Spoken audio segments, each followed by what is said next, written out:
ರಾಮಲಿಂಗಾರೆಡ್ಡಿ ಸಾತ್ವಿಕ ಸಿಟ್ಟು ಇದೇ ಮೊದಲಲ್ಲ ಅಂತ ಹೇಳಲಾಗ್ತಾ ಇದೆ. ಹಾಗಾದ್ರೆ ರಾಮಲಿಂಗಾರೆಡ್ಡಿ ಅವರ ಹಿಂದಿನ ರಾಜಕೀಯದ ನಡೆಗಳು ಹೇಗಿತ್ತು? ಕಾಂಗ್ರೆಸ್ ಹಿರಿಯ ರಾಮಲಿಂಗಾರೆಡ್ಡಿ ಸಾತ್ವಿಕ ಸಿಟ್ಟು ಇದೇ ಮೊದಲಲ್ಲ. 2018, 20, 2023ರಲ್ಲೂ ಇದೇ ರೀತಿ ಸಿಡಿದೆದ್ದಿದ್ದ ರಾಮಲಿಂಗಾರೆಡ್ಡಿ 2018ರಲ್ಲಿ ಕುಮಾರಸ್ವಾಮಿ ಸಂಪುಟ ಸೇರಿಲ್ಲ ಎಂದು ಬೇಸರ ಇತ್ತು.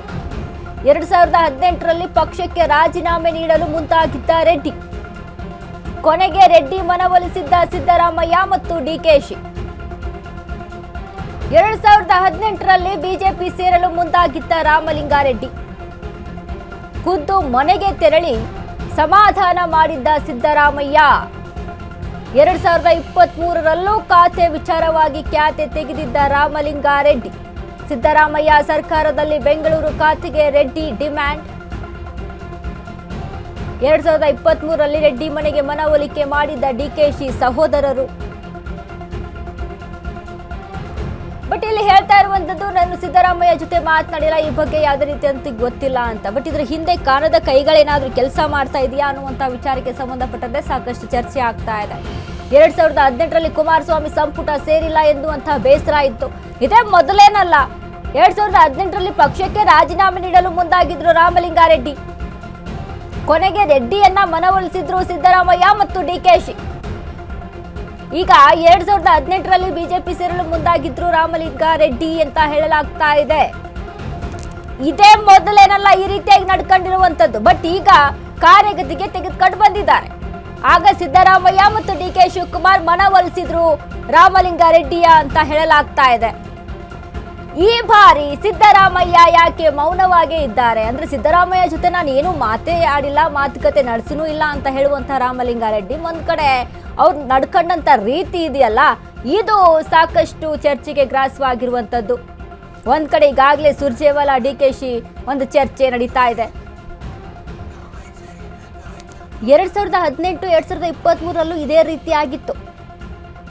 ಕುಮಾರಸ್ವಾಮಿ ಸಂಪುಟ ಸೇರಿಲ್ಲ ಎನ್ನುವಂತಹ ಬೇಸರ ಇತ್ತು. ಅಂದ್ರೆ ಹಿಡಿತಾ ಇದೆ ನನ್ನ ಹತ್ರ 8 ಬಾರಿ ಅಧಿಕಾರಕ್ಕೆ ಅಂದ್ರೆ ಶಾಸಕರಾಗಿ ಗೆದ್ದಿದ್ದೀನಿ, ಬೆಂಗಳೂರಿನ ಹಿಡಿತಾ ಇದೆ, ನನಗೆ ಬೆಂಬಲಿಗರಿದ್ದಾರೆ ಅನ್ನುವಂಥ ನಿಟ್ಟಿನಲ್ಲಿ ಏನಾದ್ರೂ ರಾಮಲಿಂಗಾರೆಡ್ಡಿ ತನ್ನ ಶಕ್ತಿಯ ಪ್ರದರ್ಶನಕ್ಕೆ ಏನಾದ್ರೂ ಮುಂದಾಗಿದ್ದಾರಾ ಅಂತ. ಬಟ್ ಇದರ ಹಿಂದೆ ಕಾಣದ ಕೈಗಳೇನಾದ್ರೂ ಕೆಲಸ ಮಾಡ್ತಾ ಇದೆಯಾ ಅಂತ ಹೀಗೆ ನಾನಾ ತರಹದ ಚರ್ಚೆ ಆಗ್ತಾ ಇದೆ.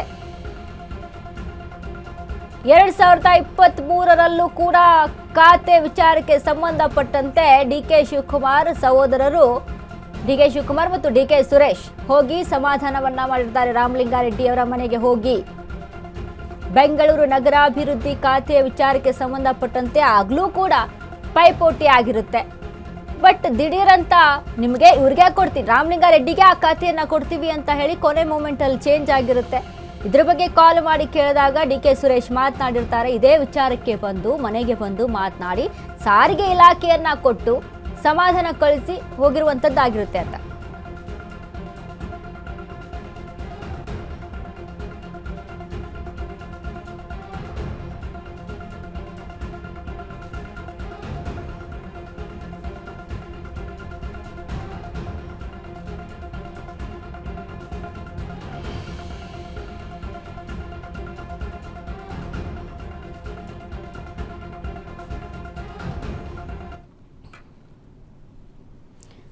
ಈ ಬಗ್ಗೆ ಮತ್ತಷ್ಟು ಅಪ್ಡೇಟ್ಸ್ ಅನ್ನ ಕೊಡ್ತಾರೆ. ಲೈವ್ ನಲ್ಲಿ ಜಾಯ್ನ್ ಆಗಿದ್ದಾರೆ ನಮ್ಮ ಪ್ರತಿನಿಧಿ ಪವನ್.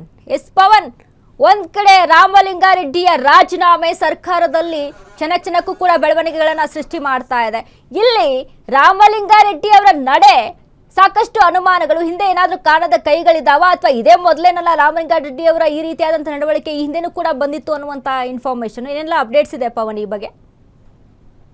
ವನಿತಾ, ರಾಮಲಿಂಗಾರೆಡ್ಡಿ ಅವರು ಈಗ ಏನು ನನಗೆ ಬೆಂಗಳೂರು ನಗರಾಭಿವೃದ್ಧಿ ಖಾತೆ ಬೇಕು ಅಂತ ಏನು ಡಿಮ್ಯಾಂಡ್ ಮಾಡ್ತಾ ಇದ್ದಾರೆ ಮತ್ತು ರಾಜೀನಾಮೆ ಸಲ್ಲಿಕೆ ಮಾಡಿದ್ದಾರೆ. ಇದರ ಹಿಂದೆ ಯಾವುದೇ ಕಾರಣದ ಕೈ ಸದ್ಯದ ಮಟ್ಟಿಗೆ ಕಾಣಿಸಲ್ಲ. ಯಾಕೆಂದರೆ ಕಳೆದ 53 ವರ್ಷದಿಂದ ಕಾಂಗ್ರೆಸ್ನಲ್ಲಿ ಅವರು ಸಕ್ರಿಯವಾಗಿ ರಾಜಕಾರಣ ಮಾಡ್ಕೊಂಡು ಬಂದಿದ್ದಾರೆ.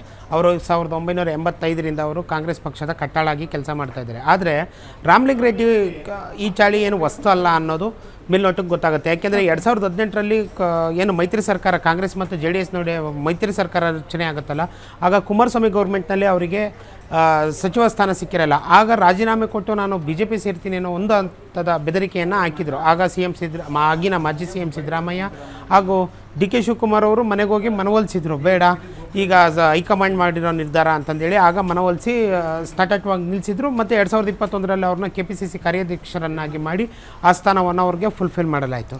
ಅದಾದ ನಂತರ 2023 ಎಲೆಕ್ಷನ್ನಲ್ಲಿ ಕಾಂಗ್ರೆಸ್ ಅಧಿಕಾರಕ್ಕೆ ಬಂದಾಗ ಸಿದ್ದರಾಮಯ್ಯನ ಗೌರ್ಮೆಂಟ್ನಲ್ಲೂ ಸಹ ಅವರು ನಗರಾಭಿವೃದ್ಧಿ ಖಾತೆ ಮೇಲೆ ಕಣ್ಣಿಟ್ಟಿದ್ರು. ಆದರೆ DK ಶಿವಕುಮಾರು GBA ಎಲೆಕ್ಷನ್ನು ಮತ್ತು GBA ಮಾಡಬೇಕು ಮತ್ತು ಬೆಂಗಳೂರಿನ ಮೇಲೆ ಹಿಡಿತ ಸಾಧಿಸಬೇಕು ಅನ್ನೋ ಕಾರಣಕ್ಕಾಗಿ ಅವರು ಬೆಂಗಳೂರು ನಗರಾಭಿವೃದ್ಧಿ ಖಾತೆಯನ್ನು ತನ್ನಲ್ಲೇ ಇಟ್ಕೊಂಡ್ರು. ಆಗ ರಾಮಲಿಂಗಾರೆಡ್ಡಿ ಅವರು ಮತ್ತೆ ಸಿಡಿದೇಳ್ತಾರೆ, ನನಗೆ ಬೆಂಗಳೂರು ನಗರಾಭಿವೃದ್ಧಿ ಖಾತೆಯೇ ಬೇಕು ಅಂತಂದು. ಇಲ್ಲ, ಸದ್ಯಕ್ಕೆ ನಾನು ಇಟ್ಕೊತಿದ್ದೀನಿ, ನಾನು ಮುಂದೆ CM ಆದಾಗ ನಂತರ ನಾನು ನಿಮಗೆ ಕೊಡ್ತೀನಿ ಅಂತಂದೇಳಿ ಹೇಳಿದರು ಅಂತಂದೇಳಿ ಇವತ್ತು ಅವರು ತಮ್ಮ ಪತ್ರಿಕಾಗೋಷ್ಠಿಯಲ್ಲಿ ಸ್ಪಷ್ಟವಾಗಿ ರಾಮಲಿಂಗಾರೆಡ್ಡಿ ಅವರು ಹೇಳಿದ್ದಾರೆ. ಅಂದರೆ 2023ರಲ್ಲಿ ಸಾರಿಗೆ ಮತ್ತು ಮುಜರಾಯಿ ಇಲಾಖೆಯನ್ನು ಪಡೆದು ಅವರು ಅಸಮಾಧಾನದಿಂದಲೇ ಕೆಲಸ ಮಾಡಿದರು ಯಾರು ರಾಮಲಿಂಗಾರೆಡ್ಡಿ ಅವರು. ಎಸ್ ಪವನ್, ಹಾಗೆ ಲೈನಲ್ಲಿರಿ, ಈಗೊಂದು ಬ್ರೇಕಿಂಗ್ ನ್ಯೂಸ್ ಬರ್ತಾ ಇದೆ.